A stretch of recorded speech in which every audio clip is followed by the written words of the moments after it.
कारणी देह माझा पडावा, वेचू नको गुणवंता अनंता, रघुनायका मागणे हेची आता.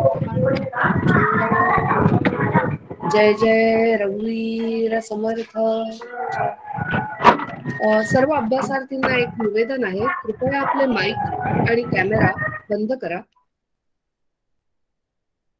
याच्यानंतर या अभ्यास वर्गाच्या शुभारंभाची सुरुवात आपण दीप प्रज्वलनाने करणार आहोत. आता आपण ऑनलाईन पद्धतीनेच दीप प्रज्वलन करूया.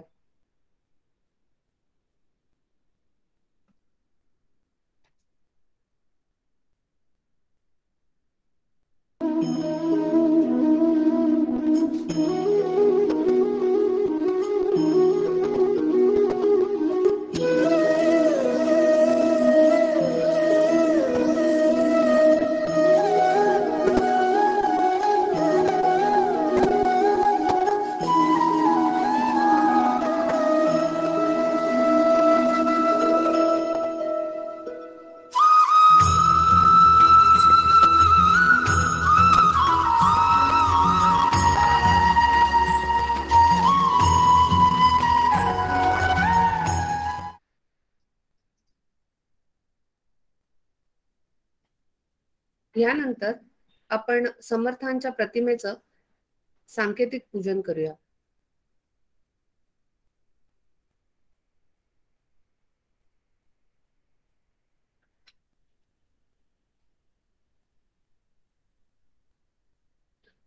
जय जय रघुवीर समर्थ.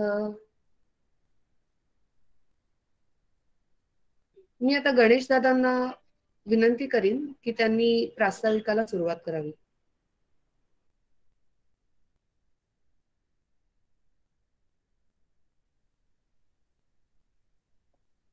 जय जय रघुवीर समर्थ.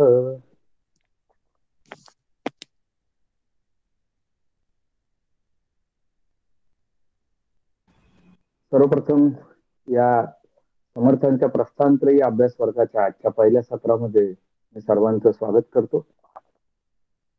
भारतीय अध्यात्म शास्त्र जे काही अध्यात्म वाङ्मय आहे यामध्ये दशोपनिषद, ब्रह्मसूत्रे आणि भगवद्गीता यांना प्रस्थानत्रयी म्हणून ओळखलं जातं.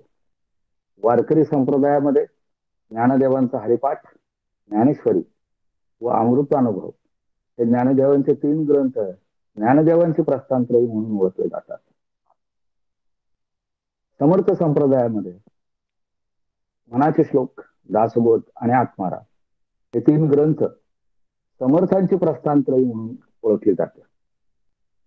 परमात्मा स्वरूपाचा साक्षात दर्शनाने संपूर्ण समाधान पावलेले संत आत्मसाक्षात्कारानंतर स्वस्थ बसत नाहीत. आपल्या स्वभावावर पसरलेल्या मानव समूहातील लहान मोठ्या व्यक्तींनी सुखमय जीवन जगावं, परमात्मा वस्तूचे साक्षात दर्शन घ्यावे, अनुभूती घ्यावी आणि आपल्यासारखे कृतार्थ होऊन जावे म्हणून ते जन्मभर खटपट करतात. लोककल्याणाच्या त्या पवित्र कार्यासाठी संत आपले शरीर, आपली वाणी आणि लेखणी अक्षरशः अहोरात्र झिजवतात. हे सारे दिव्यपण श्री समर्थांच्या जीवनात उत्कटपणे बघायला मिळते.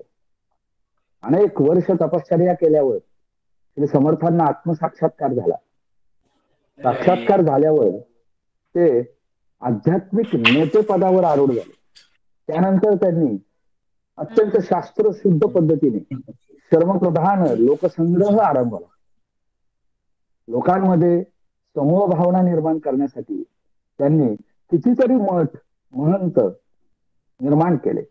प्रत्येक मठामध्ये लोकशिक्षणाचं काम निस्वार्थीपणाने करणारे संन्यासी महंत तयार केले.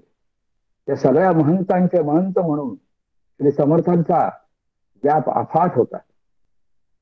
अगदी अक्षरशः हजारो स्त्री पुरुष त्यांना भेटून गेले असणारे, त्यापैकी कित्येकांशी ते कितीतरी अध्यात्म बोलले असणारे. अनेकांना त्यांनी साधनेमध्ये, राजकारणामध्ये, व्यवहारामध्ये आणि व्यक्तिगत समस्यांमध्ये यथार्थ मार्गदर्शन केले असणार. त्यांची ती संभाषणे, निरूपणे, विनोद वचने व समस्या सोडवणे कालाच्या उदरात गडप झाली. परंतु आपल्या भाग्याने श्री समर्थांनी पुष्कळ वाङ्मय लिहून ठेवलेले आहे. त्यांच्या त्या वाङ्मय भांडारामध्ये मनाचे श्लोक, दासबोध आणि आत्माराम हे 3 ग्रंथ त्यांची प्रस्थानत्रयी म्हणून समर्थ संप्रदायामध्ये ओळखले जातात. या 3 ग्रंथांचा एका पाठोपाठ एक या क्रमाने आपण अभ्यास करण्याचा संकल्प केलेला आहे. संत कवी दासगणू महाराजांनी गजानन विजय ग्रंथामध्ये असं म्हटलेलं आहे की भक्त जय जय इच्छिती संत स्वयच करवून घेती, भक्त केवळ कारणानिमित्ती सकळ स्फूर्ती संतांची. असा अभ्यासाचा संकल्प आपण समर्थांच्या चरणी, सद्गुरूंच्या चरणी करूयात आणि तेच आपल्याकडनं पूर्ण करून घेतील याची खात्री आहे. या वर्गाचं स्वरूप थोडस वेगळं आहे, हे 2 मिनिटात सांगतो. आपण आतापर्यंत 164 जणांनी नोंदणी केलेली आहे. अजूनही काही नावं येत आहेत. जी काही नावं येतील त्यातून आपण आलेल्या सगळ्या नावांमधनं 5-5 जणांचे गट तयार करणार आहोत. या 5 जणांमध्ये महिन्यातून एकदा एक इंटरॅक्टिव्ह सेशन, परस्पर संवादी सत्र घडवून आणणं हा एक या उपक्रमाचा भाग असणार आहे. या 5 जणांमध्येच हे सेशन या 5 जणांमध्येच असेल. प्रत्येक महिन्याचा ठराविक अभ्यासक्रम दिला जाईल. उदाहरणार्थ ह्या पहिल्या महिन्यात पहिल्या 5 श्लोकांचा आपण अभ्यास करणार आहोत. तर हे 5 अभ्यासाचे श्लोक, सार्थ मनाचे श्लोक बेलसरे आणि दादासाहेब प्राणींचं स्वाध्याय मनोगत या 2 ग्रंथांच्या माध्यमातून आपण सर्वांनी वाचन करायचं आहे. हे ग्रंथ तुम्हाला या समूहावर पीडीएफ स्वरूपात उपलब्ध करून दिले जातील. ज्यांना हार्ड कॉपी हवी असेल त्यांनी कार्यकर्त्यांना संपर्क साधावा, त्यांना पुस्तक देण्याची व्यवस्था केली जाईल. मात्र प्रत्येकाने अर्थासहित या श्लोकांचं वाचन करणं अपेक्षित आहे. त्यानंतर वाचन केल्यानंतर 5 जणांचं जे इंटरॅक्टिव्ह सेशन असेल त्यामध्ये त्या 5 जणांमध्ये गटप्रमुख असणार आहे. उरलेल्या 4 जणांनी 15-15 मिनिटे आपण या 5 श्लोकांमधून काय शिकलो, आपल्याला काय समजलं किंवा काय समजलं नाही या विषयावर 15 मिनिटं बोलायचं. असं चौघांचं बोलून झाल्यानंतर तो गटप्रमुख स्वतःचा अभ्यास पण मांडेल आणि एक समप करेल या 4 जणांच्या बोलण्याचा. असं एक इंटरॅक्टिव्ह सेशन या 5 जणात होणं अपेक्षित आहे. आणि हे जे काही संपूर्ण गट आहे 160, 65, 70, 80 लोकांचा, या सर्वांसाठी महिन्यातनं एक बहुतांशी शेवटचा रविवार संध्याकाळी 4 ते 5:30 असं एक कॉमन सेशन असेल, ज्याला तज्ञ आचार्य ज्यांनी अनेक वर्ष गेले 20-20, 25-25, 40-40 वर्ष या विषयाचा अभ्यास करणारे साधक, गुरुतुल्य व्यक्तिमत्व आपल्याला उपलब्ध होणार आहे. अशा तज्ञ आचार्यांचं मार्गदर्शनपर सत्र महिन्यातून एकदा होईल आणि 15 मिनिटं प्रश्नोत्तर. त्यानंतर प्रश्नोत्तरासाठी व्हॉट्सअप ग्रुपच्या माध्यमातून पर्याय खुला असणार आहे. व्हॉट्सअपच्या माध्यमातून आपण प्रश्न विचारू शकता. त्याला स्वतंत्र ऑडिओ क्लिपच्या माध्यमातून तज्ञ आचार्यांकडनं उत्तरं पण दिली जातील. अशा पद्धतीने आपण हा सगळा ग्रंथाचा अभ्यास येणाऱ्या काळात करणार आहोत. असा संकल्प आपण समर्थांच्या चरणी आता सोडलेलाच आहे. आजचं जे पहिलं सत्र आहे हे मनाच्या श्लोकांच्या आरतीवर आपण घेणार आहोत.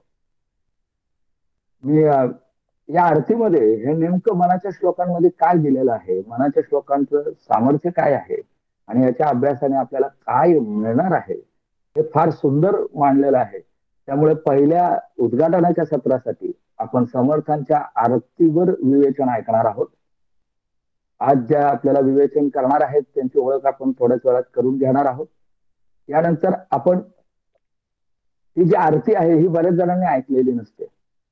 आपण आता सुरुवातीला मनोबोधाची म्हणजे मनाच्या श्लोकांची आरती ऐकणार आहोत. त्यानंतर समर्थांची आणि सद्गुरूंची आरती म्हणून आपण आपल्या पुढच्या कार्यक्रमाला सुरुवात करणार आहोत. एवढी माहिती सांगून मी इथे थांबतो. जय जय रघुवीर समर्थ. ऋचा आरती. आरती मनोबोधाची. वेदांताचे जे गुह्य शास्त्रांचे जे सार, प्राकृत शब्दा माझी केला विस्तार. कर्म उपासना ज्ञान गंभीर, ज्याच्या मनन मात्रे आत्मा गोचर. जय देव जय देव जय देव जय देव जय मनोबोधा. पंच प्राणे आरती तुझ स्वात्म शुद्धा. जय देव जय देव. 205 श्लोक हे जाण, श्रवणे अर्थे साधक पावती हे खूण. परमार्थासी सुलभ मार्ग हा पूर्ण, यशवंत सद्गुरु दासाचा प्राण. जय देव जय देव जय देव जय देव जय मनोबोधा. पंच प्राणे आरती तुझ स्वात्म शुद्धा. जय देव जय देव. साक्षात समर्थांची आरती म्हणते मी. साक्षात शंकराचा अवतार मारुती, कली माझी त्याची झाली रामदासांची मूर्ती. आरती रामदासा भक्त विरक्त ईशा, उगवला ज्ञान सूर्य उजळोनी प्रकाशा. आरती रामदासा. ब्रह्मचर्य व्रत जाचे रामरूप सृष्टी पाहे, कल्याण तिन्ही लोकी समर्थ सद्गुरु पाये. आरती रामदासा भक्त विरक्त ईशा, उगवला ज्ञान सूर्य उजळोनी प्रकाशा. आरती रामदासा. 20 ही दशका दासबोध ग्रंथ के, जड जीवा उद्धरिले नृप शिवासी तारिले. आरती रामदासा भक्त विरक्त ईशा, उगवला ज्ञान सूर्य उजळोनी प्रकाशा. आरती रामदासा. सुखसहिता दुःखहरिता निर्मळे कांता, कलिमल दहना गहना स्वामी समर्था. नकळे ब्रह्मांडिता अंत अनंता, ते तू आम्हा सुलभ जय कृपावंता. जय देव जय देव जय करुणाकरा, आरती ओवाळू सद्गुरु माहेरा. जय देव जय देव. माहे विण माहेर विश्रांती ठाव, शब्दी अर्थ लाभे बोलणे भाव. सद्गुरु प्रसादे सुलभ उपाव, रामी रामदासा पडला सद्भाव. जय देव जय देव जय करुणाकरा, आरती ओवाळू सद्गुरु माहेरा. जय देव जय देव. आरती झाली म्हणून. जय जय रघुवीर समर्थ. धन्यवाद रुचा. धन्यवाद सुजाताताई. याच्यानंतर आपल्या ज्या आजच्या वक्त्या आहेत शमिका गिरीश कुलकर्णी, त्यांची मी थोडक्यात ओळख करून देते. शमिकाताई ह्या अतिशय तरुण म्हणजे 40शीतल्याच प्रवचनकार आहेत. त्या मुलुंड मुंबई इथे वास्तव्याला असतात. त्यांचं शिक्षण MCOM DPM आणि DBM असं झालं असून 17 वर्ष IT फील्डमध्ये कार्यरत असून कॅपजेमिनाय या कंपनीमधनं त्यांनी 2017 साली सद्गुरूंच्या आज्ञेवरनं स्वेच्छानिवृत्ती घेतली. शमिकाताईंच्या आई गुरुवर्या सौ अलका मुतालिक या डोंबिवलीत वास्तव्यास असतात आणि त्या स्वतः ज्येष्ठ आणि अधिकारी अशा भागवतकार आणि प्रवचनकार आहेत. आपल्यापैकी बरेच जण अलकाताईंना ओळखत असूच. त्यांचे वडील श्री दत्तात्रय मुतालिक हे देखील संत साहित्याचे गाढे अभ्यासक आहेत. त्याच्यामुळे अध्यात्माचं बाळकडू त्यांना अगदी घरातूनच लहान वयापासूनच प्राप्त झालं आहे. तसेच त्यांचे पती श्री गिरीश कुलकर्णी हे सुद्धा वेदांताचे गाढे अभ्यासक आहेत. बालपणापासून शमिकाताईंनी शिवथरगळीतील जी बाल संस्कार शिबिरं, युवा संस्कार शिबिरं असतात त्यात सहभाग घेतला आणि तेव्हापासूनच समर्थ विचारांचा पगडा त्यांच्या मनावर बसला आहे. त्याशिवायच अतिशय लहान वयात त्यांना सद्गुरू परमपूज्य डॉक्टर श्रीकृष्ण देशमुख मुरगुड कोल्हापूर यांचा अनुग्रह कृपाशीर्वाद लाभल्यामुळे आणि त्यांच्या आज्ञेमुळे शमिकाताईंनी समर्थ साहित्याचा अतिशय बारकाईने अभ्यास केलेला आहे. सध्या त्यांची विविध विषयांवर प्रवचन सेवा चालूच असते. श्रीसूक्त, हरिपाठ, संपूर्ण रामायण, दासबोधातील निवडक समास, रामरक्षा, नवविधा भक्ती, ज्ञानेश्वरी, श्री नारद भक्तिसूत्र, मनाचे श्लोक इत्यादी अनेक विषयांवर त्या अतिशय अभ्यासपूर्ण प्रवचन सेवा रुजू करीत आहेत. उपनिषद, भागवत, भगवद्गीता, ज्ञानेश्वरी यावरही त्यांचा अभ्यास आणि चिंतन चालूच आहे. आणि सोबतच पंचदशी, विवेक सिंधू, विचारसागर रहस्य असे अनेक ग्रंथ सुद्धा त्या अभ्यासत आहेत. डोंबिवलीच्या पौरोहित्य करणाऱ्या सौ गौरी कुंटे यांच्या बरोबरच गर्भसंस्कार देण्याचा सुद्धा अल्पसा उपक्रम त्या नेहमी राबवत असतात. समर्थ सेवा मंडळ सज्जनगड येथे जी संध्याकाळची उपासना होते, सायं उपासना, ती सुद्धा आपल्या घरी महिन्यातून एक वेळा करून सर्वामुखी मंगल बोलवावे या उपासनेला दृढ चालवावे या श्लोकातल्या उक्तीनुसार त्या अशी उपासना सगळ्यांकडनं करून घेतात. गेले वर्षभर एका जर्मन साधिकेला सुद्धा त्या उपनिषद शिकवत असतात आणि त्याचबरोबर अमेरिकेतल्या एका महाराष्ट्र मंडळासाठी मनाच्या श्लोकांचे सुद्धा त्या वर्ग घेत असतात. तर आपण सगळे आता शमिकाताईंकडनं मार्गदर्शन करून घेऊया. ह्याच्यासाठी मी शमिकाताईंना विनंती करते की त्यांनी पुढील सूत्र हाती घ्यावे. माझा आवाज ऐकू येतोय का? मागच्या वेळेला माझा आवाज येत नव्हता व्यवस्थित. सुरुवात करते.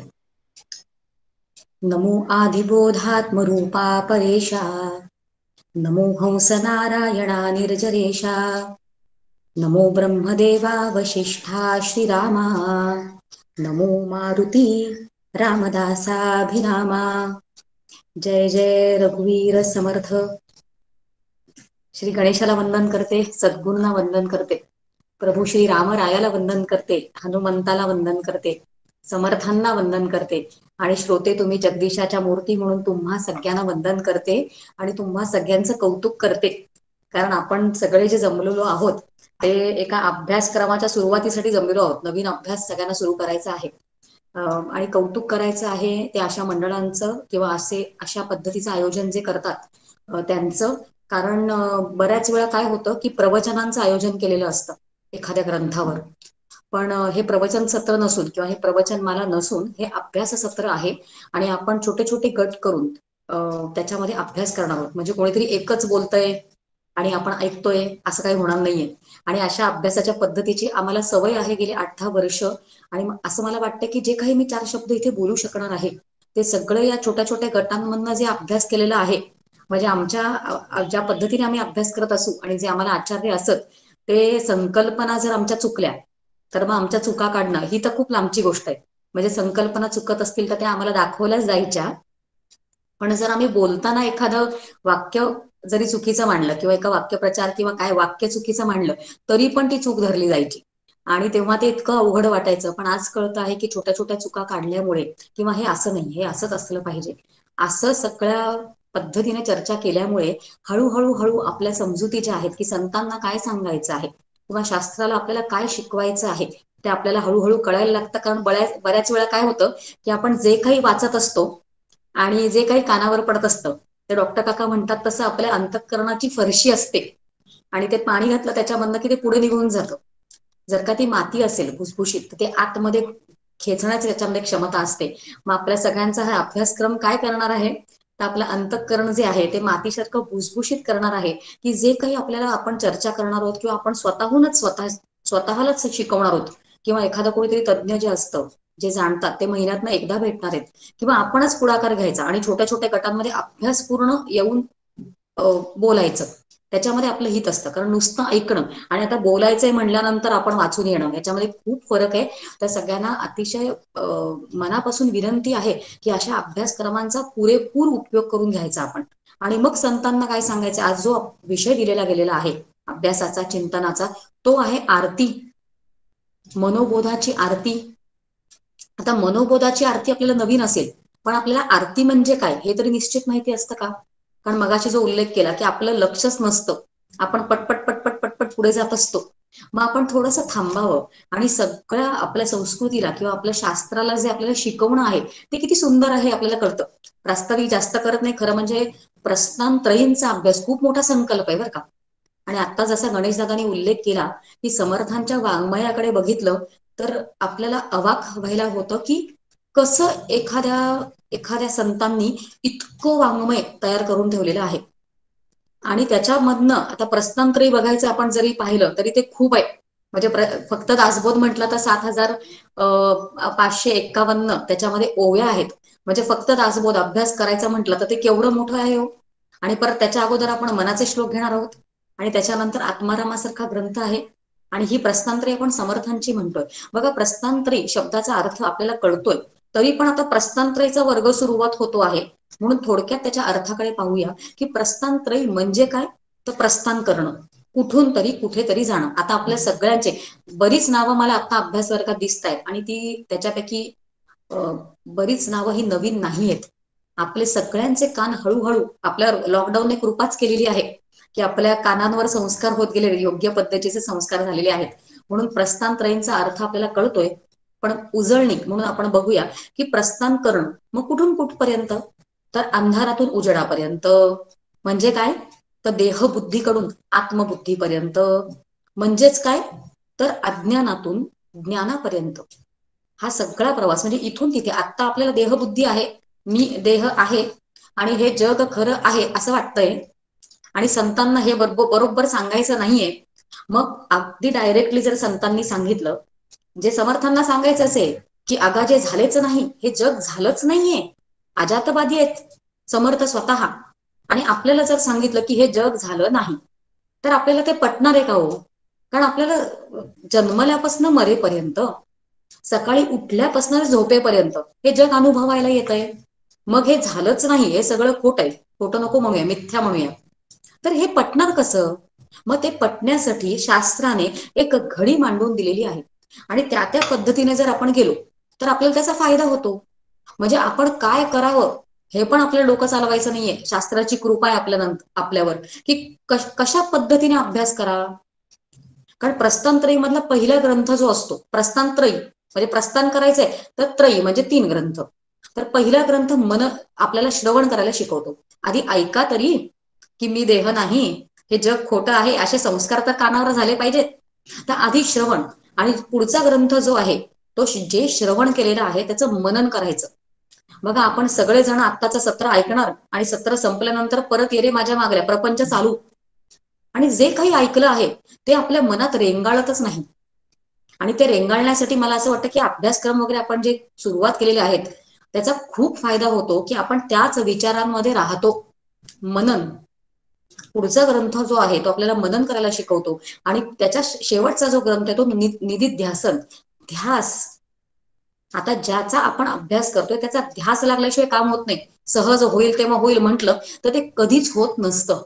म्हणून शास्त्राने 3 ग्रंथ सांगितलेले आहेत. आपल्याला वेदांत शास्त्राची प्रस्थानत्रयी माहिती आहे, त्याच्यामध्ये सुरुवातीच्या याच्यावर उपनिषदे आहेत. दशोपनिषद, सगळी उपनिषद नकोच म्हणतात ते, दशोपनिषद तरी करा, 10 उपनिषद. हे पहिल्या क्रमांकावर वेदांत शास्त्राची प्रस्थानत्रयी. दुसऱ्या क्रमांकावर ग्रंथ ब्रह्मसूत्रे आणि तिसऱ्या क्रमांकावर भगवद्गीता. आणि आपल्या सगळ्यांचं काय होतं, आपल्यापैकी बऱ्याच जणांना भगवद्गीतेचे काही अध्याय पाठ असतात आणि आपण खूप अभिमानाने सांगत असतो की आमच्या गीतेमधले हे अध्याय पाठ आहेत. पण त्याच्या अगोदर आपल्याला ब्रह्मसूत्रांचा अभ्यास काहीच झालेला नसतो. ब्रह्मसूत्रात अगदी त्याचं पहिलं सूत्र पण आपल्याला माहिती नसतं. काय आहे ते ब्रह्मसूत्र, काहीच आपल्याला त्याची कल्पना नसते आणि उपनिषदांकडे पण आपण गेलेलो नसतो. आणि मग आपल्याला भगवद्गीता कशी कळणार, काय सोय हे आपल्याला सगळं कळण्याची खरंच आपण सगळ्यांनी विचार केला पाहिजे. ही झाली वेदांत शास्त्राची प्रस्थानत्रयी. बघा, एक पौराणिक प्रस्थानत्रयी पण आहे. त्याच्यामध्ये सगळ्यात सुरुवातीला रामायण आहे, त्याच्या पुढे महाभारत आहे आणि शेवटच्या टप्प्यावर भागवत हा ग्रंथ आहे. ही झाली पौराणिक प्रस्थानत्रयी. किंवा अजून एक प्रस्थानत्रयी म्हणजे संत वाङ्मयाची प्रस्थानत्रयी. सगळे संत जर आपण बघितले तर सगळ्यात पहिल्या क्रमांकावर कुठला ग्रंथ असेल संत वाङ्मयाच्या प्रस्थानत्रयी मध्ये, तर दासबोध आहे. कारण तो सगळ्या प्रापंचिकांसाठी आहे. दासबोध जो रचला समर्थाने तो सगळ्यांना समोर ठेवून रचलेला आहे. म्हणून पहिल्या क्रमांकावर श्रवण करायला शिकवणारा दासबोध आहे. त्याच्या पुढे जो ग्रंथ आहे तो आहे ज्ञानेश्वरी, आणि निधिध्यासनासाठी जो ग्रंथ आहे तो आहे एकनाथी भागवत. बघा, एकनाथी भागवत जो आहे तो 18,000 श्लोकांचा आहे, आणि तो फक्त भागवतातल्या एका स्कंदावर आहे. एकादश स्कंद, 11व्या स्कंदावर 18,000 श्लोक रचलेत, आणि संपूर्णपणे अद्वैत त्यामध्ये आलेलं आहे. तर ही झाली संत वाङ्मयाची प्रस्थानत्रयी. आणि त्या वेगवेगळ्या संतांच्या प्रस्थानत्रयी आहेत हे आपल्याला माहितीच आहे. थोडंसं फास्ट बोलते बरं का, घाईनं, कारण विषय जो पूर्ण करायचा आहे तो पाऊण तासात बसवायचा प्रयत्न करतोय आपण, आणि सुदैवाने रेकॉर्डिंग होणार आहे. म्हणून जरी मी फास्ट जाते आहे, जलद गतीने जाते असं वाटलं तरी आता त्याला पर्याय नाहीये. आपल्याला आता उरलेल्या आयुष्यामध्ये जास्तीत जास्त आपल्या सगळ्याला मिळवायचंय, म्हणून फास्ट ट्रॅकच पकडला पाहिजे आपल्याला सगळ्यांना. आपापल्या संतांच्या पण प्रस्थानत्रयी आहेत. हा जो उल्लेख केला तो ज्ञानेश्वर महाराजांची प्रस्थानत्रयी आहेच की. म्हणजे सुरुवातीला हरिपाठ, नंतर ज्ञानेश्वरी, आणि शेवटच्या टप्प्यावर अमृतानुभव सारखा ग्रंथ. आणि हे सगळं आपण का बोलतोय आता? कारण आपण या सगळ्यांमधनं समर्थांच्या प्रस्थानत्रयीला निवडलेलं आहे चिंतनासाठी आणि अभ्यासासाठी. मग समर्थांच्या प्रस्थानत्रयी मधले कुठले ग्रंथ आहेत हे आपल्याला माहिती आहे. पहिला म्हणजे मनाचे श्लोक, मनोबोध असं आपण त्याला म्हणतोय, कारण तो आपल्याला श्रवण करायला शिकवतोय. काय करा, काय करू नका, ईश्वर कोण आहे, ईश्वराच्या संदर्भात आपण काय करायचंय, किंवा ज्ञान म्हणजे काय, हे सगळं त्या मनाच्या श्लोकांमध्ये आलेलं आहे. म्हणजे हे काय आहे, काय नाही, काय आहे, काय नाही, श्रवण योग्य पद्धतीने आपलं त्या ग्रंथामध्ये होतंय. आणि त्याचं विभाजन पण इतक्या सुंदर पद्धतीने केलेलं आहे. ते आपण जसं आरती समजायला सुरुवात आपण करू तेव्हा आपण ते बघणारच आहोत. पण मनाचे श्लोक समर्थांच्या प्रस्थानत्रयीमध्ये दुसऱ्या क्रमांकावर दासबोध, जो आपल्याला मनन करायला शिकवतोय, मनाचे श्लोक, दासबोध, आणि तिसरं म्हणजे आत्माराम. त्याच्यामध्ये ते गुरुरूपी भूमिकेमध्येच आहेत समर्थ. आणि हे आतापर्यंत आपल्याला सगळं माहिती आहे. आणि हे आपण का म्हणतोय? कारण आपला अभ्यास तो चालू आहे. आणि आजचा विषय जो आहे तो आहे मनोबोधाची आरती. कारण मनोबोधाच्या आरतीमधनं मनाचे श्लोक आपल्याला काय शिकवणार आहेत हे आपल्याला सांगतंय. म्हणून आपल्याला प्रस्तावनाच करते, जणू ती आरती जी आहे तीच मनाच्या श्लोकांची प्रस्तावना करते आहे. पण आपण अशा पद्धतीने आरत्यांकडे बघतच नाही. बघा, आपण कुठली आरती, आपल्या घरी गणपती येतात तेव्हा आपण आरत्या म्हणतो, आपल्या सगळ्यांना माहितीये. पण मुळात आरती म्हणताना आपण कोणाबद्दल करतोय, कशाचं कौतुक चाललंय, कोणाचं स्तवन चाललंय, या छोट्या छोट्या बारकाव्यांकडे आपलं लक्ष नसतं. ती म्हणून उरकून टाकायची असते आपल्याला. मुळात भगवंत जो आहे, परमात्मा जो आहे तो निर्गुण आहे, तो निराकार आहे, तो अक्रीड आहे, तो अमन आहे. असा तो असताना आपण आरती कोणाची करायची आणि आपण उपासना कोणाची करायची? शास्त्र म्हणतं की ब्रह्म जे आहे, परमात्मा जो आहे तो अनुपास्य आहे. मग तो अनुपास्य असताना त्याची उपासना करणं, त्याची पण पद्धती सांगितल्या. हळूहळू आपला जसा अभ्यास वाढेल तसं अनुपास्य तो ब्रह्म असला तरी त्याच्या उपासनेच्या पद्धती उपनिषदांमध्ये येत आहेत. मग हा अधिकार कोणाचा? निर्गुणाचा उपासक, याचा अधिकार कोणाचा? तर त्याचा अधिकार जो असतो, जे संन्यस्त असतात, ज्यांनी वस्तुत्याग केलेला असतो. बघा, आपण काहीही वस्तुत्याग केलेला नाहीये. आपण आहे त्या घरीच राहतोय, आपण आहे ते अन्नच खातोय, आपण आहे त्या नातेवाईकांमध्ये राहतोय, आपण आहे ते वस्त्रच परिधान करतो. काहीही वस्तुत्याग आपण केलेला नाहीये. जे संन्यस्त असतात त्यांनी हा सगळा वस्तुत्याग, संगत्याग केलेलाच असतो, पण वस्तुत्यागही केलेला असतो. असे जे असतात ते निर्गुणाचे उपासक असतात. मग आपल्यासारखांचं काय? आपण प्रापंचिक आहोत. आपली सोय केली आहे शास्त्राने, त्या परमात्म्याने, त्या भगवंताने आपली सोय केली की त्यांनी काय केलं की त्यांनी सगुण कल्पिलं. बघा, अंडरलाईन, छान वाक्य आहे. त्या परमात्म्याने सगुण कल्पिलं आणि आपल्यासाठी सोय झाली. आता ते सगुण कल्पिल्यामुळे काय झाली की त्याच्या पूजेची सोय झाली. आणि मग एकदा की त्याला सगुण स्वरूप आलं की मग आपण ते मान्य केलं की तो कसा आहे, त्याचं श्रेष्ठत्व मान्य केलं, त्याचं सर्व व्यापकत्व आपण मान्य केलं, किंवा त्याचं सर्व ज्ञानत्व, त्याला तो सर्वज्ञ आहे ते आपण मान्य केलं, किंवा तो स्वामी आहे, तो सूत्रधार आहे, तो करुणानिधी आहे, तो भक्त वत्सल आहे, हे आपण सगळं मान्य केलं. आणि ते शास्त्रालाही मान्य आहे. आणि मग हे सगळं मान्य केल्यानंतर आली ना त्याच्या पूजनेची विधी, त्याची पूजा करायची विधी, हे आलं. आलंच ते, कारण तो आला सगुणात आपल्यासाठी, आपली सोय त्यांनी केली. आणि एकदा की तो सगुण झाला की मग ते 16 उपचार वगैरे कुठले आहेत त्या काही मी म्हणून दाखवत नाही, कारण 16 उपचारांमध्ये एक आरती आहे. आपला विषयच वाचचा आहे तो आहे मनोबोधाची आरती. मग ही आरती म्हणजे येते कुठे नक्की? मग ते 16 संस्कार कुठले आहेत ते आपल्याला माहिती असतात. त्याच्यामध्ये आपण आवाहन करतो, आसन असतं, पाद्य, अर्घ्य हे सगळं असतं, आणि गंध, पुष्प हे सगळे 16 उपचार सांगत नाहीये. पण अगदी उपांत्य म्हणजे विसर्जनाच्या अगोदर आरती येते. म्हणजे अगदी शेवटी जी येते खरं म्हणजे ती आरती असते बरं का. आणि आरती जी असते आपलं काय होतं, हे पूजा विधी करून करून सगळं आधी खरं म्हणजे आपण कंटाळलेलो असू शकतो, कारण ते विधींचा अर्थ योग्य पद्धतीने आपल्याला कळत नसतो. आणि मग आपलं काय होतं, हे सगळ्या पूजा विधी करताना आपल्याला ते उरकून टाकायचं असतं आणि आटपून टाकायचं असतं, होतं की नाही? आता ते पूजेच्या विधीचं सोडावं, आपण जे काही दैनंदिन दिनचर्यात करत असतो, तर प्रत्येक गोष्ट आपण जी करतो त्याच्यामध्ये आपल्याला उरकूनच टाकायचं असतं. माझ्याबद्दल मी बोलते की मला पोळ्या करायच्या असतात रोज, आणि मग मला ते पोळ्या उरकून टाकायच्या असतात. मग आता हे केलं, हे झालं, आता हे झालं. बघा आपल्या प्रत्येकाचं एखादी गोष्ट संपवून टाकणं, ती गोष्ट मी का करते आहे, त्याच्यामधनं मला काही आनंद मिळतो आहे का, याचा विचारच माझ्या मनात चालू नसतो. त्या उरकून टाकण्याच्या नादामध्ये आपण करतोय काय आणि कशासाठी, त्याच्यामध्ये आपण शरण आहोत का ईश्वराला, या सगळ्या गोष्टींचा आपल्याला विसर पडतो. म्हणून आरतीकडे वेगळ्या पद्धतीने आपल्याला बघायचं असतं, कारण आरतीच्या नंतर असतो प्रसाद. विसर्जनाच्या अगोदर आरती आणि प्रसाद हे एकच आहे, आणि आपलं जर कुठे लक्ष असलंच तर ते प्रसादाकडे असतं. आणि योग्य पद्धतीने आधीचे उपचार न केल्यामुळे आपल्याला काय करावं लागतं, तर जो प्रसाद दिला जातो, चणे फुटाणे, एखादा गोड शिरा किंवा पेढे, त्याच्यावर आपल्याला गोड मानावं लागतं. खरं म्हणजे आरती अशा पद्धतीने झाली पाहिजे की त्याच्यानंतरचा जो प्रसाद आहे, बघा भक्त करतो आहे आरती, आणि भक्ताने भगवंताशी एकरूप होणं, सगळे विधी योग्य पद्धतीने केल्यानंतर हा खरं म्हणजे त्याचा गोड प्रसाद आहे. पण त्या गोड प्रसादाचा आपल्याला अनुभवच नसतो. आता त्याची कारण आपण ऐकली का, कारण आपल्याला उरकून टाकायचं असतं. आणि म्हणून आपण जे काही करतो ते आपल्याला माहिती असलं पाहिजे. सगळ्या संतांचं तेच म्हणणं आहे.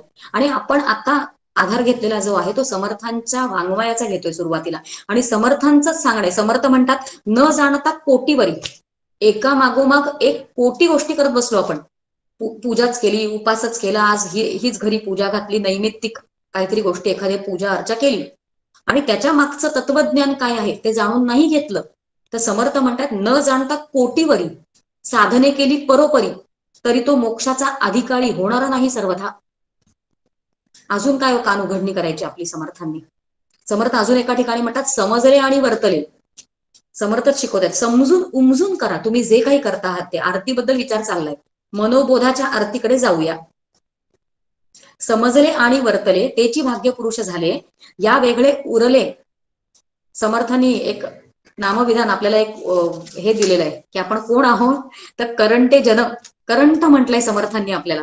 आणि एवढं जर ते सगळे सांगत असतील, एवढं सगळं सांगत असतील, तर एखादी गोष्ट जेव्हा आपण करतोय, प्रस्थानत्रयींच्या अभ्यासाची सुरुवात करणार आहोत, तर हा सगळा जो खटाटोप आहे, खटाटोपच म्हणूया आपण त्याला, की आपण का करतो आहोत, कारण माझं स्वतःचं स्वस्वरूप जे आहे ते मी विसरले आहे, आणि त्याची आठवण करून देण्यासाठी अंती त्याचा मला अनुभव आला पाहिजे.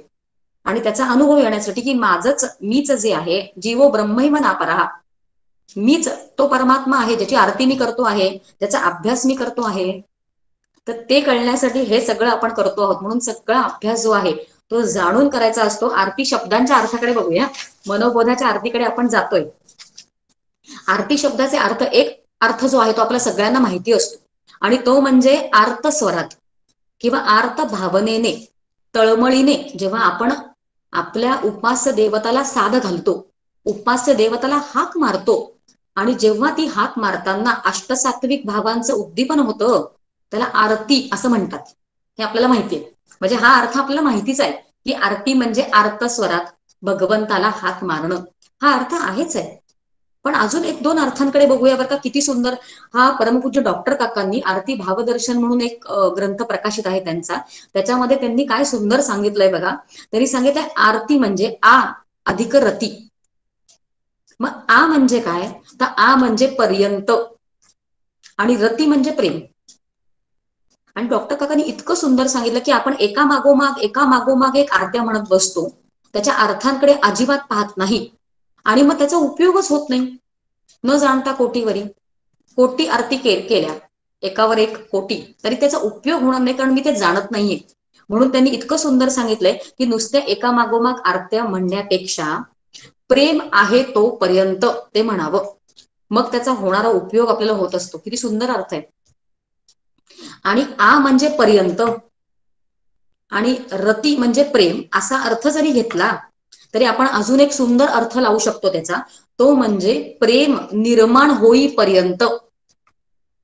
आता आपल्याला सगळ्यांना माहितीये की वाटतं की आपल्या सगळ्यांचं प्रेम भगवंतावर आहे, पण ते नाही, कारण 1 2 4 10 दिवस पूजा नाही केली तरी माझं चालतंय, माझं घरच्यांशिवाय अडतंय आत्ता असं मला वाटतं. तेही सोडा, आपलं स्वतःशिवाय अडतंय. स्वतःला जे लागतं तेच आपल्याला करायचं असतं, हे आपल्याला शास्त्राचं शिकवणं आहे. म्हणून आपलं प्रेम जर भगवंतावर आहे असं आपल्याला वाटत असेल तर ते चुकीचं आहे. मग कधीपर्यंत आरत्या कराव्या, तर या देहावर प्रेम कमी होऊन त्या भगवंतावर प्रेम निर्माण होईपर्यंत आरती करावी, असा आरतीचा अर्थ. किती सुंदर आहे. आणि अजून एक आरतीचा अर्थ सापडला, तो परमपूज्य मंदाताईंनी सांगितलेला आहे त्याच ग्रंथाच्या प्रस्तावनेमध्ये. त्यांनी सांगितलं आरती हा शब्द जो आहे तो संस्कृत शब्द आहे.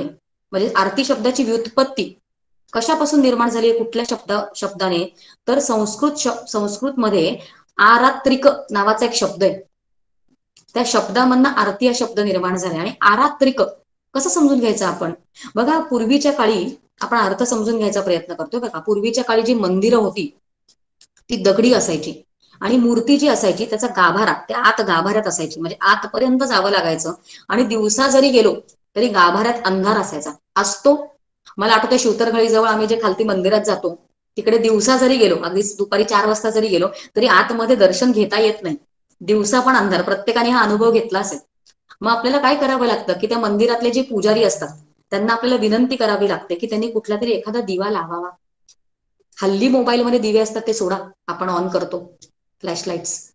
पण पूर्वी काय होत असत की तिकडे जे पुजारी असायचे ते त्या काकड्याने, म्हणजे कापड जे तेलामध्ये भिजवलेलं असायचं त्या काकड्याने किंवा जे तुळशीचे सुकलेल्या काड्या किंवा सुकलेल्या मंजिऱ्या ज्या असायच्या, काड्या ज्या उरलेल्या असायच्या त्या प्रज्वलित करून त्या अशा मूर्तीभोवती ओवाळल्या जायच्या आणि त्या प्रकाशात आपण त्या मूर्तीचं दर्शन घ्यायचं असायचं. आणि त्याला म्हणायचं आरात्रिक, म्हणजे त्या अंधाऱ्या आतमध्ये गाभाऱ्यात त्या ज्योतीने प्रकाशित जे केलेलं आहे त्याच्यामध्ये त्या भगवंताच्या मूर्तीचं दर्शन, असं आरात्रिक त्या आरती शब्दाचा अर्थ आहे. आणि खरंच आपण विचार करूया की अंधार, त्याला आपण अज्ञान म्हणूया की माझ्याकडे अज्ञान असतं, मला नक्की त्याचं स्वरूप म्हणजे काय ते माहित नाही. आणि जेव्हा मी एखादी आरती म्हणते भगवंतासाठी, त्या भगवंताच्या आरतीमधनं आपल्यामध्ये आतमध्ये भक्तीचं प्रेम जागृत होतं.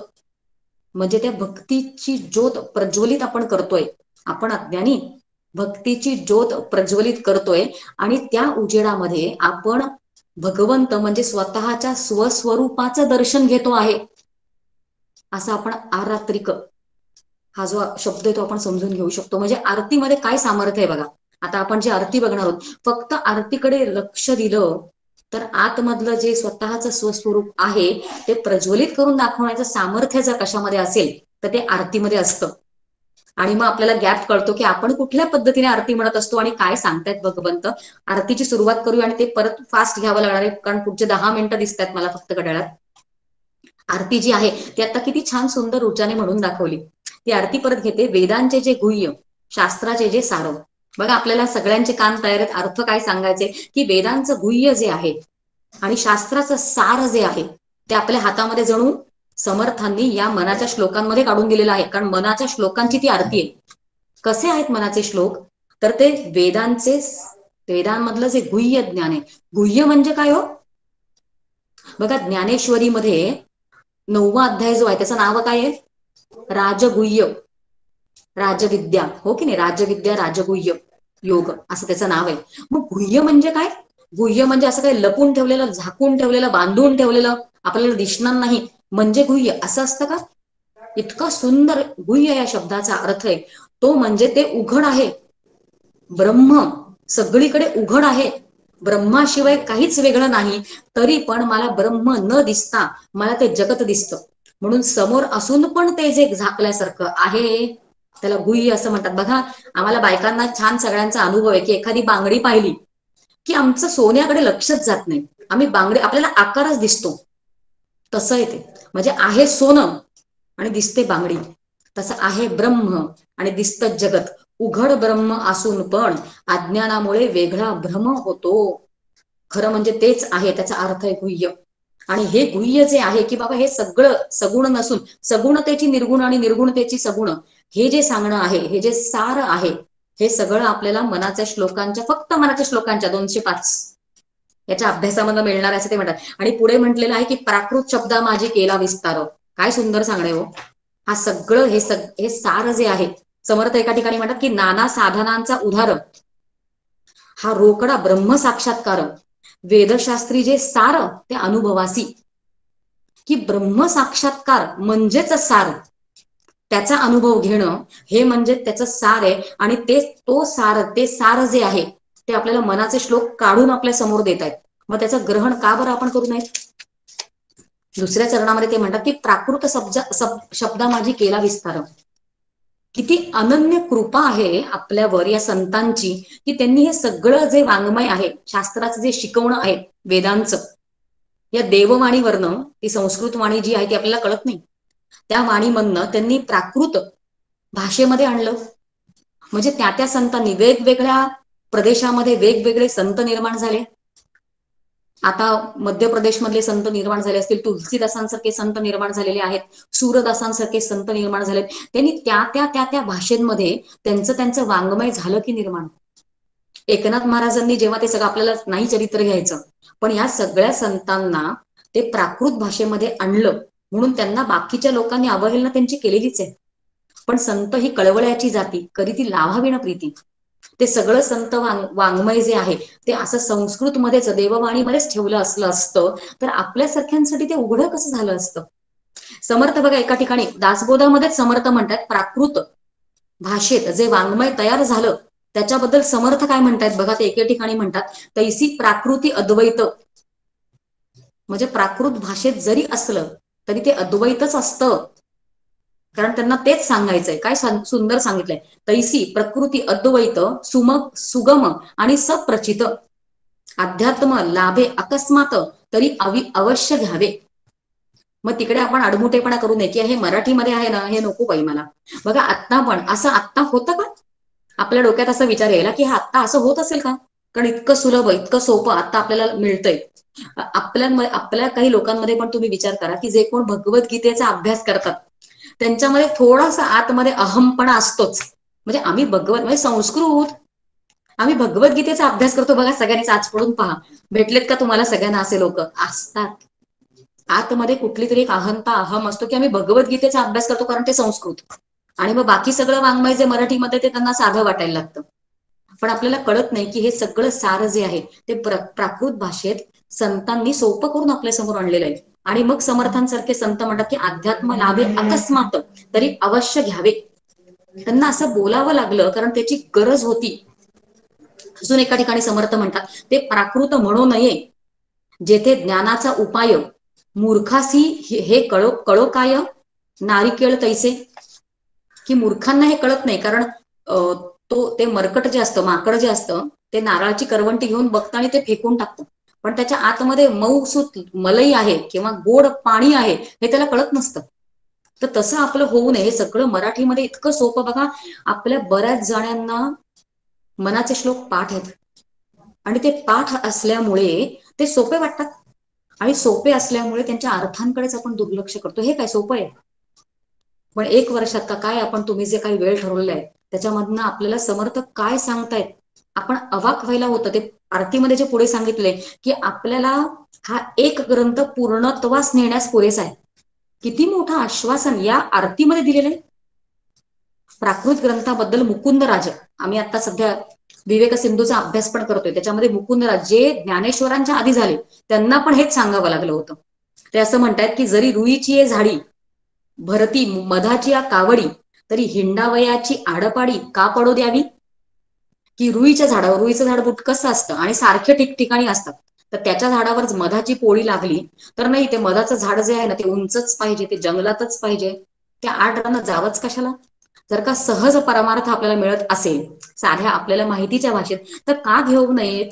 ते पुढे असं म्हणतात की वेदशास्त्रांचा मतितार्थू, मराठीया जोडे फलितार्थू, तरी चतुरी परमार्थू का निघाना. का आपण ते घेऊ नयेत हे सांगावं लागलं, कारण ते आपल्यासाठी सांगतायत की मराठीमध्ये सहज सोपे वाटले हे मनाचे श्लोक, तरी त्या पद्धतीने त्यांच्याकडे बघू नका.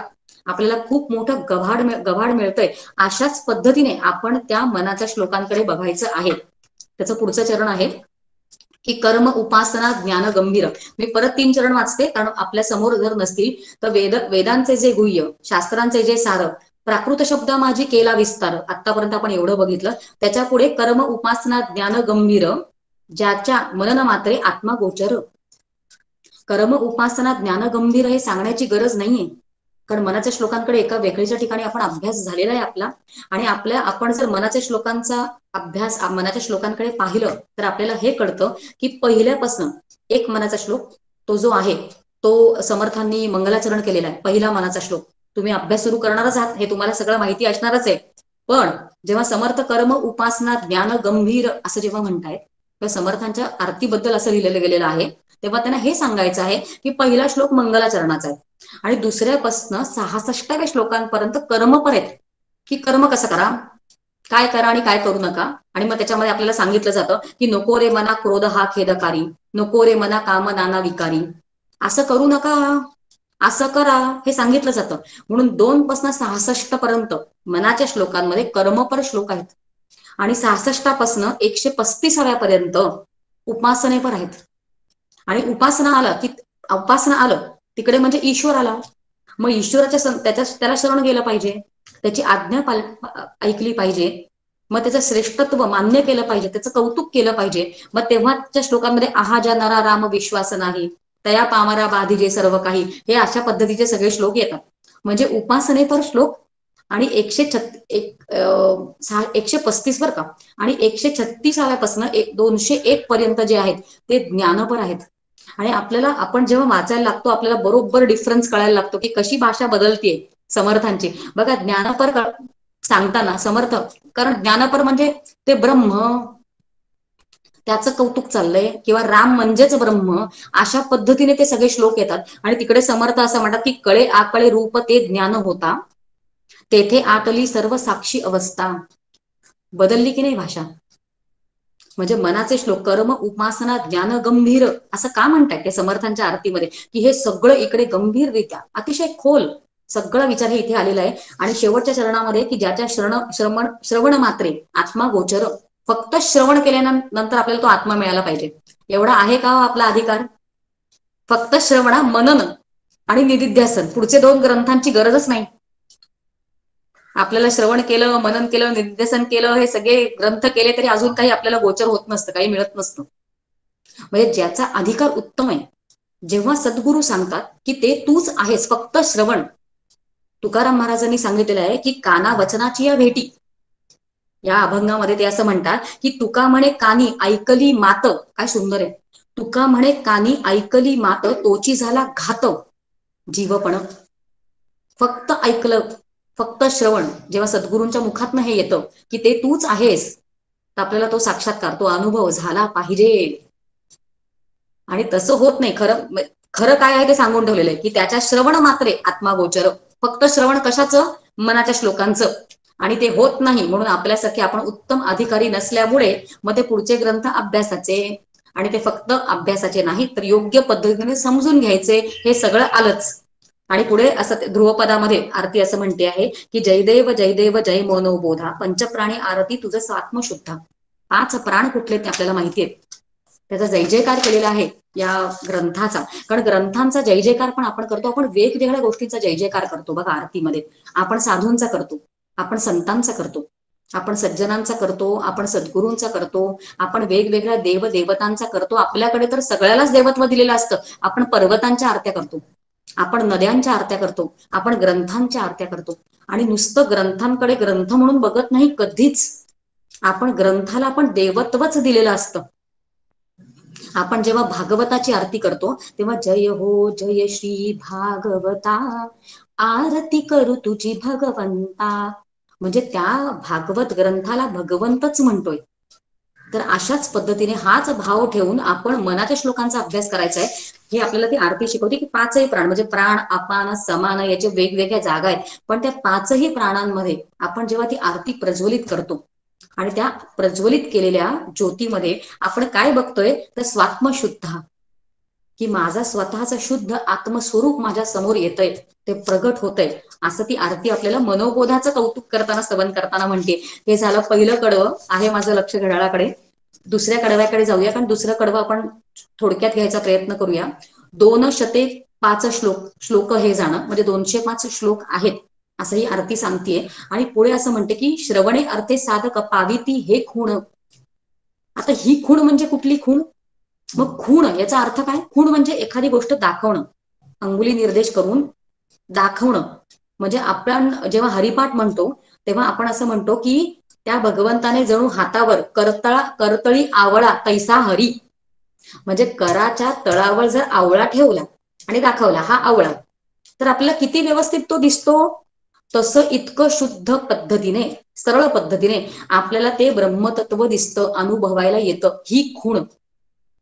आणि ही खूण म्हणजे काय हे सांगताना समर्थ दासबोधामध्ये म्हणतात की आदि अंती ब्रह्म निर्गुण तेची शाश्वताची खूण. मग ही शाश्वत खूण कुठली? की आत बाहेर आधी नंतर सगळं फक्त ब्रह्मच आहे, म्हणजे निर्गुण तत्वच आहे, हे आपल्याला निश्चयाने माहीत असणं म्हणजे ती खूण आहे. येर पांचभौतिक सगुण नाशवंत, म्हणजे जे जे आपल्याला हे सगळं माईक दिसतंय, जे काही जगत दिसतंय ते सगळं नाशिवंत आहे आणि ते ब्रह्मतत्वच खरं आहे आणि तेच माझं स्वरूप आहे. ही खूण आपल्याला या ग्रंथामध्ये म्हणजे मनाच्या श्लोकांमध्ये आपल्याला मिळतीये. असं ही आरती आपल्याला सांगतेय की श्रवणे अर्थे साधक पाविती हे खूण, याचा निश्चय होतो जेव्हा आपण याचा अभ्यास करतो. आणि शेवटच्या 2 चरणांमध्ये असं ते म्हणतात की परमार्थासी सुलभ मार्ग हा पूर्ण.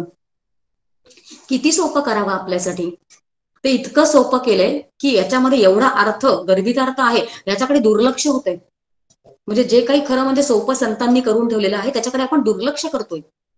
हा मार्ग इतका सुलभ केलेला आहे. आणि परत समर्थांचं काय म्हणणं आहे बघा. समर्थ असं म्हणतात की आधी आपण श्रवणच केलं पाहिजे आणि त्याच्यानंतर आपण उपासना केली पाहिजे आणि त्याच मार्गाने पुढे आपण ज्ञानापर्यंत जातो. हे पण समर्थांनी सांगून ठेवलेलंच आहे.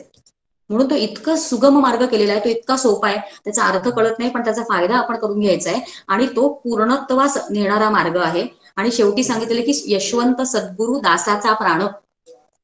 यशवंत सद्गुरु म्हणजे यशवंत स्वामी हे स्वतःला समर्थांचा दास म्हणत आहेत आणि सद्गुरु हे त्यांचे प्राण आहेत असं ते म्हणतात.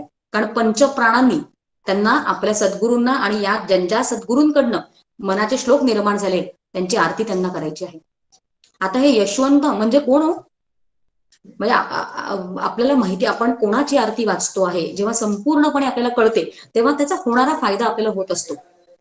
बघा आपल्याला कल्याण स्वामी माहिती आहेत आणि कल्याण स्वामींना कसं काही म्हणजे हा मुलगा आम्हाला हवा असं जेव्हा कल्याण स्वामींना मागितलं समर्थांनी, ती कथा आपल्याला माहितीये. म्हणजे समर्थांची कीर्तनं ही कोल्हापुरात होत होती. म्हणजे मिरजेहून जेव्हा समर्थ कोल्हापुरात गेले तेव्हा त्यांची कीर्तनं हे अंबाबाईच्या मंदिरात कोल्हापुरात होत होती आणि त्यांची कीर्तन ऐकायला एक देशपांडे म्हणून गृहस्थ यायचे आणि त्यांना असं वाटलं की आपण समर्थांकडनं अनुग्रह घ्यावा आणि म्हणून त्यांनी त्यांना त्यांच्या घरी बोलवलं.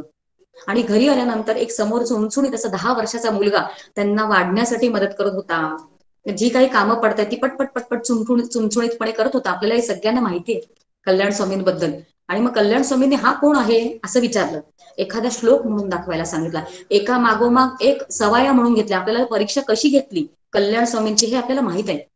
आणि जेव्हा समर्थांनी हा मुलगा अंबाजी आम्हाला हवाय असं जेव्हा मागितलं तेव्हा त्यांनी सांगितलं की हा माझ्या बहिणीचा मुलगा आहे, म्हणून त्याला तुमच्या हवाली करणं हे माझा अधिकार नाही. तेव्हा माझ्या बहिणीला विचारा. तेव्हा बहीण असं म्हणते की माझे पती नाहीये तिथे, ते वैराग्य संपन्न झाल्यामुळे ते निघून गेले तीर्थयात्रेस. मग जर मुलालाच घ्यायचं असेल, माझ्या मोठ्या मुलाला 10 वर्षाच्या, तर माझ्या धाकट्या मुलाला आणि माझ्या सहित तुम्ही स्वीकार करा, आम्ही तुमचे शिष्य होतो.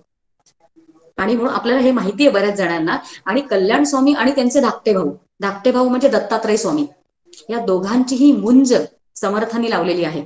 आणि कल्याण स्वामी कायमच समर्थांबरोबर होते आणि म्हणून ते समर्थांसारखे संन्यस्त राहिले. पण दत्तात्रय स्वामी धाकटे भाऊ जे होते त्यांचं मात्र लग्न समर्थांनी लावून दिलेलं. आणि समर्थांनी त्यांचं लावून देऊन शिरगाव जे आहे वाईजवळ, आजही आहे बरं का तो मठ, आजही तो मठ आहे. त्या मठामध्ये समर्थांनी दत्तात्रय स्वामींना त्या शिरगाव मठाचे मठपट्टी बनवलं. आणि त्यांचे आई म्हणजे रखमाबाई आणि दत्तात्रय स्वामी या मठात राहायला लागले. आणि दत्तात्रय स्वामींचे पणतू जर कोणी असतील तर ते म्हणजे यशवंत. आणि यशवंत स्वामींकडनं आपल्याला हे कळते की काय पद्धतीनं केवढं प्रेम समर्थांबद्दल, म्हणजे केवढी आराधना आणि केवढी उपासना एकानंतर एक पुढच्या पिढीमध्ये झाली असेल, हा आपण विचार केला पाहिजे. आणि ती झालीये बरं, आतापर्यंत झाली. आता गेले 10 दिवस मुलुंडमध्ये पादुका होत्या आणि आम्ही तो अनुभव घेतलाय की आम्ही भिक्षेला जात असू किंवा सकाळी काकड आरतीला आम्ही जात असू. आणि काय समर्थांनी 400 वर्षापूर्वी काम करून ठेवलेले की 400 वर्षांनंतर एखादा संप्रदाय टिकतो, म्हणजे काय पद्धतीने त्यांनी महंत तयार केले असतील आणि काय पद्धतीचं वाङ्मय आणि उपासना आपल्या समोर ठेवली असेल याची कल्पना आपण करू शकतो. 2 ते 3 पिढ्यानंतर यशवंत स्वामींकडनं अशा पद्धतीची आरती निर्माण होणं, ज्याचं म्हणणं आपल्याला सगळ्यांना शिकण्यासारखं आहे. याच्यावरनं कळतं की समर्थांनी संप्रदाय कसा बांधून ठेवला आहे. आणि आज आपण जेव्हा अभ्यास सुरू करायचा म्हणतो आहोत समर्थांच्या वाङ्मयाचा, तर आपल्या प्रत्येकाच्या खांद्यावर जबाबदारी काय, एका दुकानी करून होत नाही. आणि जे काही आपण या प्रस्थानत्रयीच्या शिबिरामधनं करणार आहोत समर्थांचं शिकवणं की जे आपण असं ठावे ते इतर असं द्यावे, शहाणे करून सोडावे सकळ जण. आपण लोकांना शिकवताना मला येतंय हा भाव आपला नसावाच.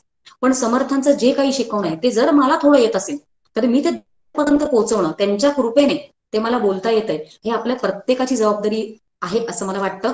आणि आपण प्रत्येकाने हा अभ्यास उत्तम करावा, जास्तीत जास्त या प्रस्थानत्रयी या सगळ्या ग्रंथांमधनं शिकावं. आणि प्रत्येकाने फक्त शिकून तिथे थांबू नये, तर प्रत्येकाने आपापल्या परीने प्रचार करावा, म्हणजे अजून ते पुढच्या पिढीपर्यंत पोहोचावं. असं काम भगवंतच आपल्याकडून पुढे करून घेईल. एवढंच म्हणून आता मात्र थांबते. जय जय रघुवीर समर्थ.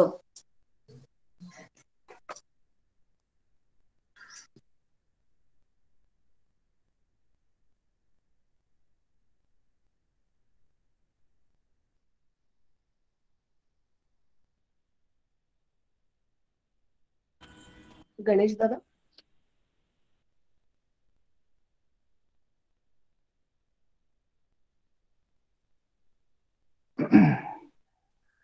खूप छान. मनोबोधाच्या आरतीवर आजचं विवेचन ऐकत असताना ही आरती लिहिणारे जे यशवंत स्वामी आहेत त्यांच्याविषयी पण आपल्याला माहिती मिळाली. आणि एकंदर या प्रस्थानत्रयी वर्गाचं जे उद्घाटनाचं सत्र आहे याला हे मनोबोधाची आरती निवडण्यामागचा हेतूच हा होता की नक्की मनोबोधाच्या अभ्यासातून मला काय शिकायला मिळणार आहे. आपलं संपूर्ण अध्यात्म वाङ्मय भारतीय हे त्रिकांडात्मक आहे.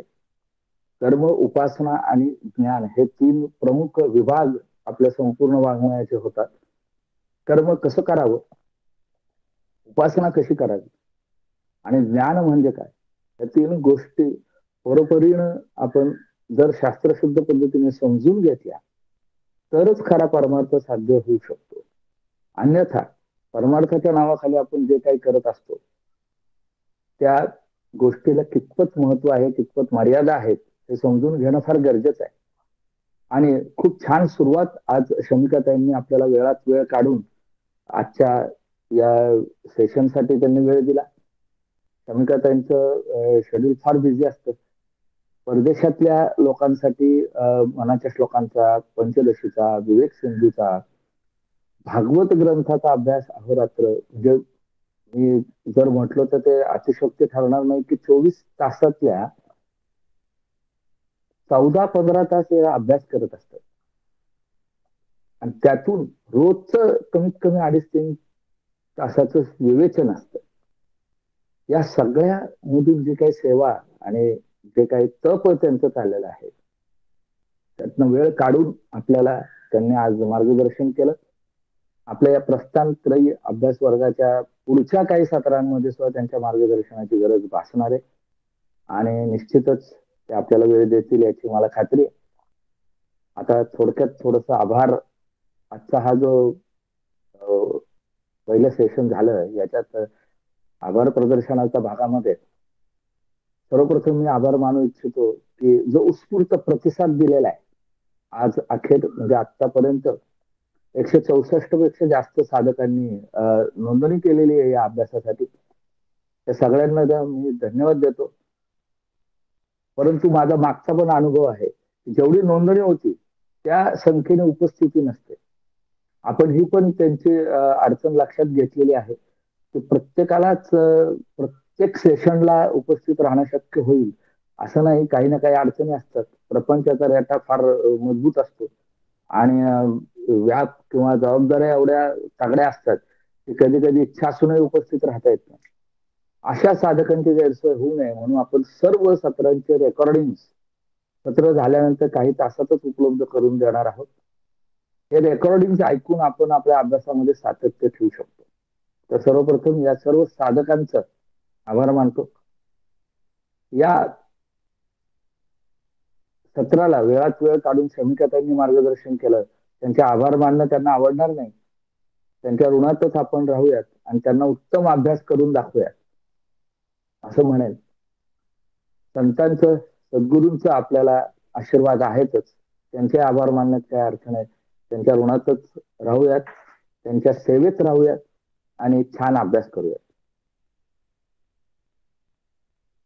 टेक्निकल टीम जी आहे या संपूर्ण कार्यशाळेची या वर्गाची ऑनलाईन पद्धतीनं सगळ्यांपर्यंत पोहोचवण्यासाठी जे काही टेक्निकल टीम कार्यरत आहे त्यामध्ये प्राजक्ताताई, राहुल दादा, त्यानंतर अमृता बर्वे, संदीप निमकर इत्यादी खूप परिश्रम घेत असतात. यांना अगदी वेळेच्या आधी अर्धा तास ते जॉईन करावं लागतं.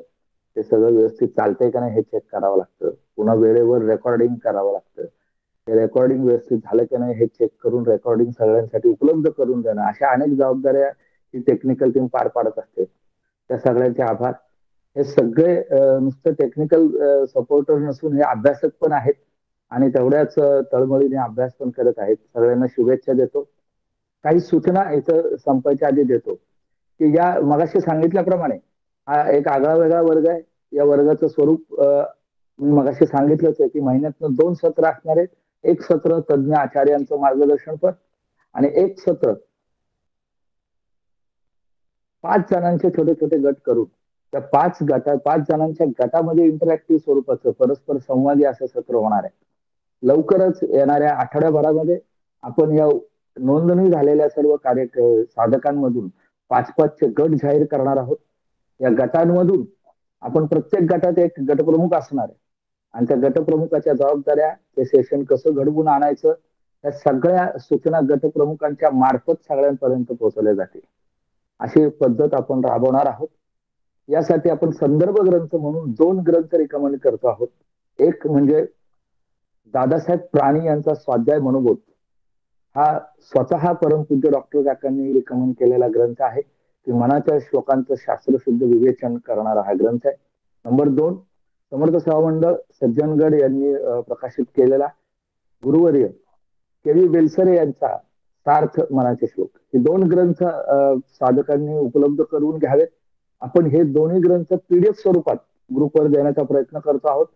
दादासाहेब प्राणींचा ग्रंथ तर दिलालाच आहे पीडीएफ स्वरूपात.